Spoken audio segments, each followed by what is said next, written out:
Hey YouTube, it's John here. Hey, today we're building some H-braces, and I know it's been done again and again and again, and everybody has pretty much the same system. But I figured a way to do them in about 20 minutes. So a 20-minute H-brace saves you a lot of time. Now, a lot of power tools involved, actually an impact wrench. And so we'll take you through the steps, we'll see what's going on, and if this helps you, God bless us all. Stay tuned.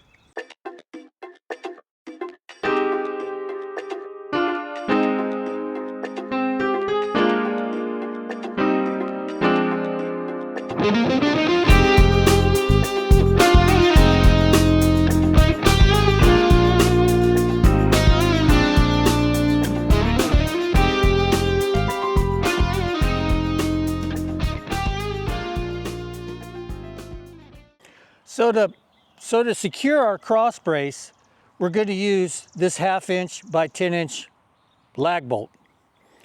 We're going to drill through here and it's going to stick out. And when we screw it in the other one, it gives it a lot, it's just more secure than what most people use is they take a piece of rebar and hammer it through there. Well, first of all, I don't want to hammer on my post. I just set these posts, and down here, this is kind of sand. So I don't want to mess with this post until I get it braced up good and nice. So it keeps you from banging on this post.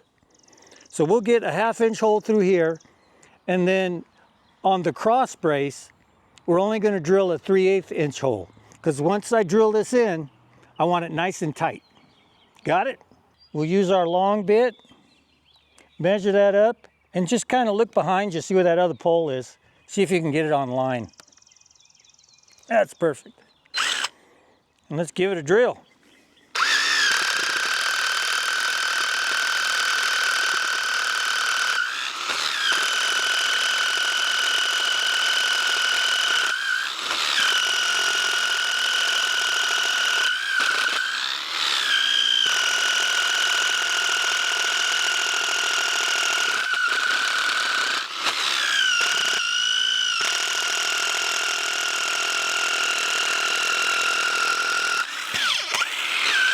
So we want our cross brace to look somewhat level. So instead of trying to get the cross brace up here and put a level on it, I'm just going to take a string, wrap it around here.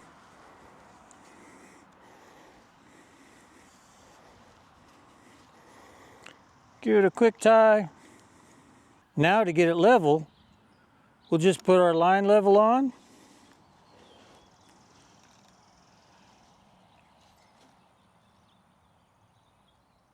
Get that bubble in the middle, and look at that. Reasonably level. Put a little notch in there so I know.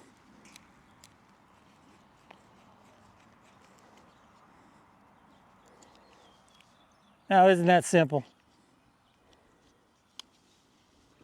So again, 1/2 inch hole, center it, point it towards the other hole, and get to drilling.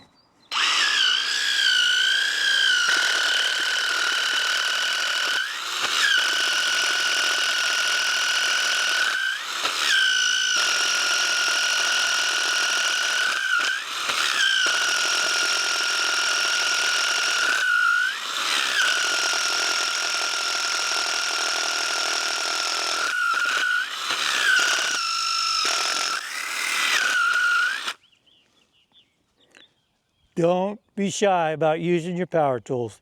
That's what makes this all work within 20 minutes. Now to get this lag bolt through there, we're going to use some real power. Because otherwise, if you was out here with a socket wrench or a crescent wrench, then that defeats the purpose. It's too much work. You might as well pound a piece of rebar through there. Get that on there. And you want it just to stick out, because what you're going to do is you're going to balance your pole on there once you get it up here.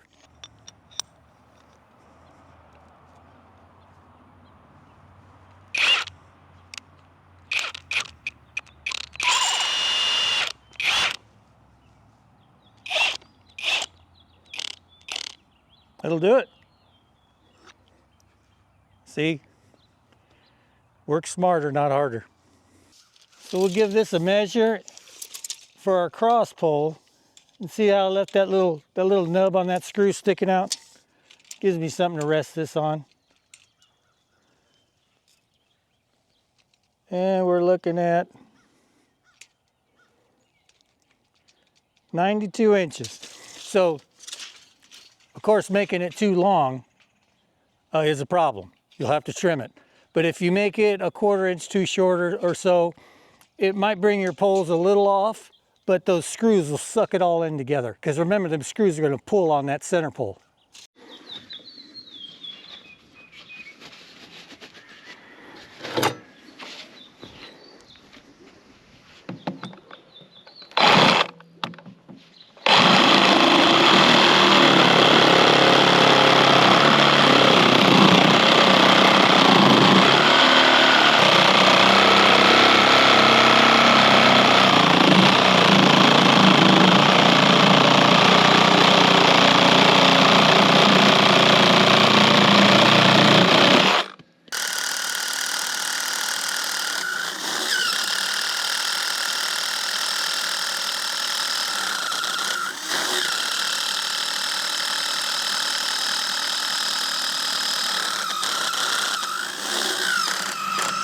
So we got this one facing out.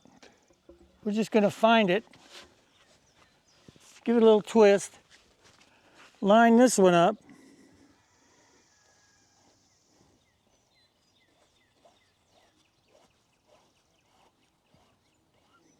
Oh yeah, that's looking good. All that's left, screw it in.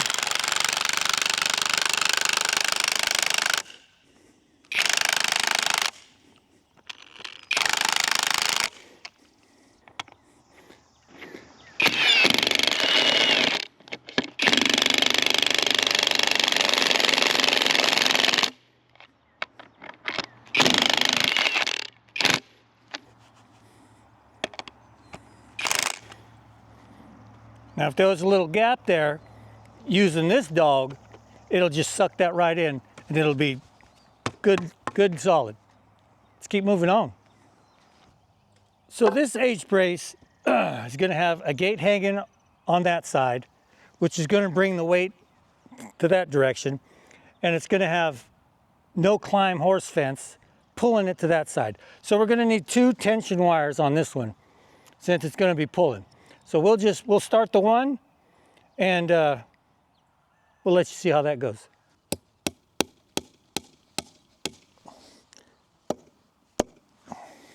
Now these staples aren't going to hold the wire except for in place up and down, but they're not for the tension itself. That make sense?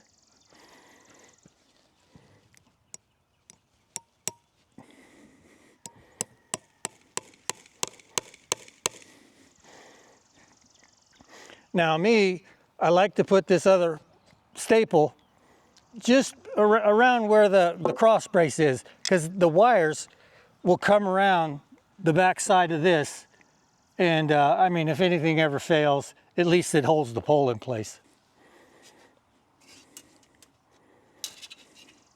This is 9-gauge wire.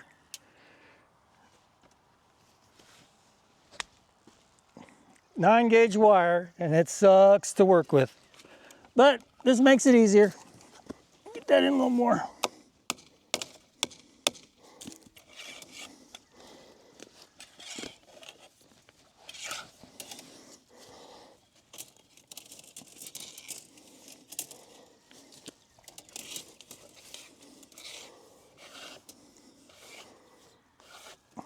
Now I saw that Gripple makes a cable you can just tension.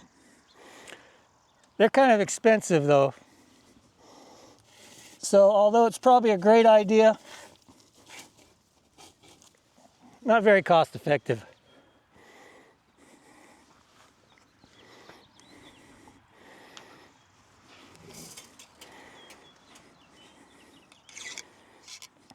Okay, this is going to be your other time saver. This here is a large Gripple. And instead of trying to wind this wire together, which is quite difficult. It can be done, I've done it before, but it's a time waster. This is going to save you time. Slide that gripple on there, measure your wire out, and this way you're not wasting a lot of wire also.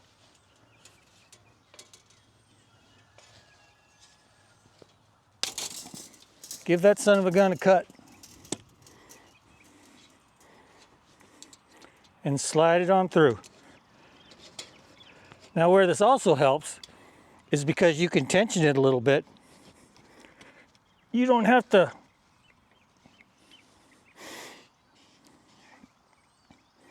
wind as much. So right here is the gripple tensioner. If I remember how to use it. Just put that on there. This is going to grab your wire. Just give it a little pull.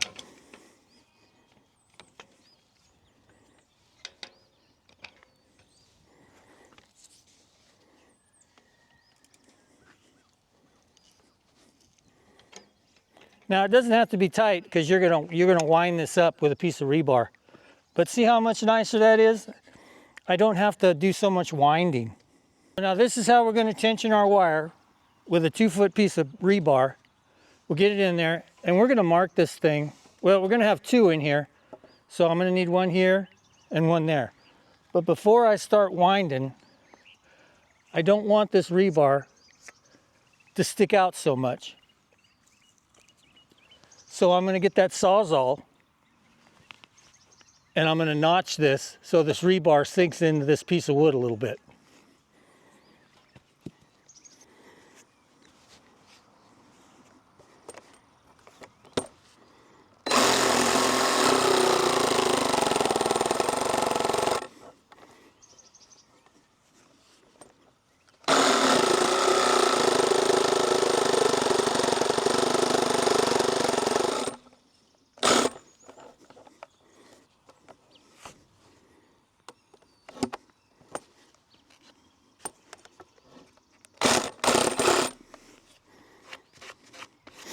Now some of you might think, well, that's going to weaken your cross brace. Well, this is a 4-inch round pole, so it's not going to weaken it so much that this thing is going to snap. So make sure you got this lined up with the pole.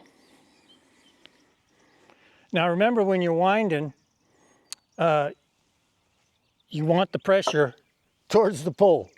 So don't make the mistake like I have before of winding the wrong way and the pressure ended up on the back side of the pole.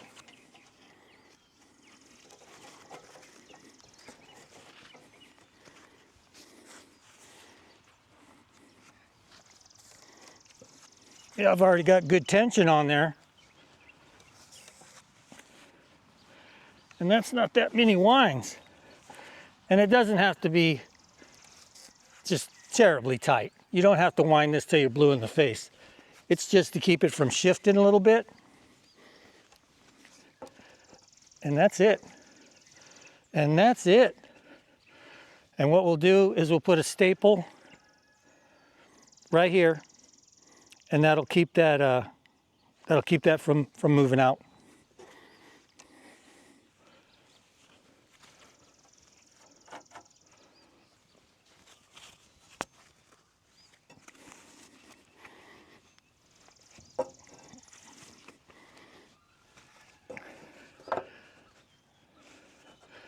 That's better.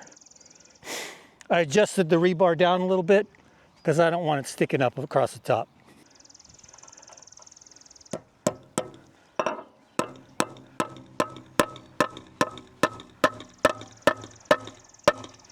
See how that's sunk in there? That way if a horse comes and rubs on here, he doesn't cut himself up.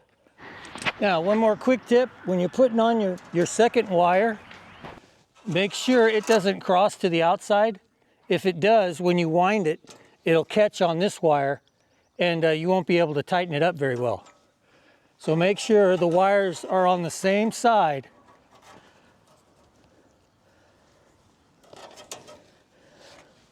Ask me how I know that. So we'll get our gripple on there.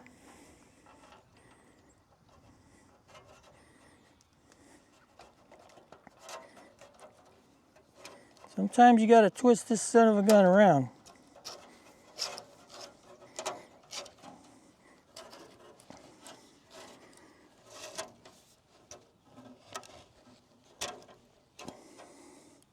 pretty good. We'll give this boy a little snug.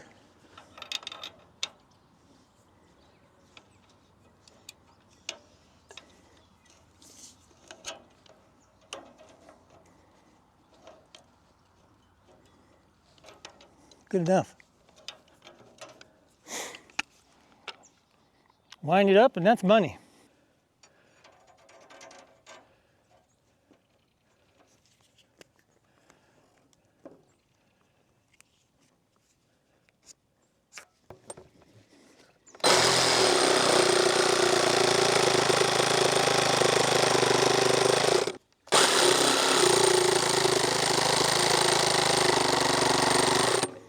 Now this notching thing is not necessary, but boy, it sure does make it safer.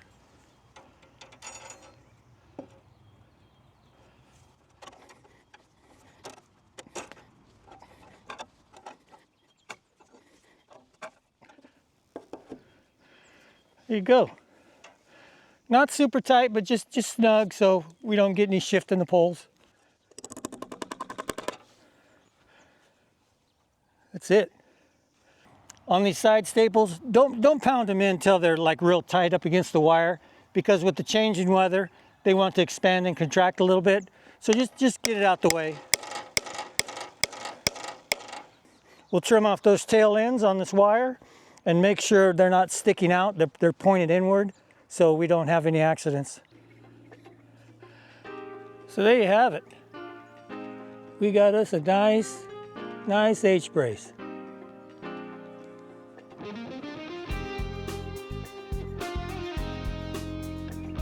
We met all the horse safety requirements, because you know if they can get hurt, they will. Keep that notched in.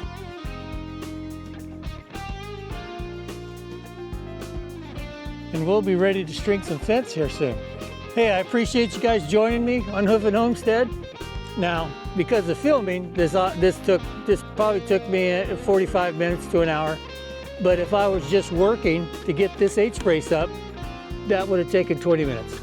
If you add in digging the holes and setting the posts, add another 20 minutes to it. That's how you build fence. If you needed, you can put these things every 100 feet or so to stretch your fence between. And at 100-foot intervals, boy, you could stretch a lot of fence in a day. If you enjoyed the video, please consider subscribing. It helps the channel grow. Hit that thumbs up button. This is a thumbs up video, and y'all have a blessed day.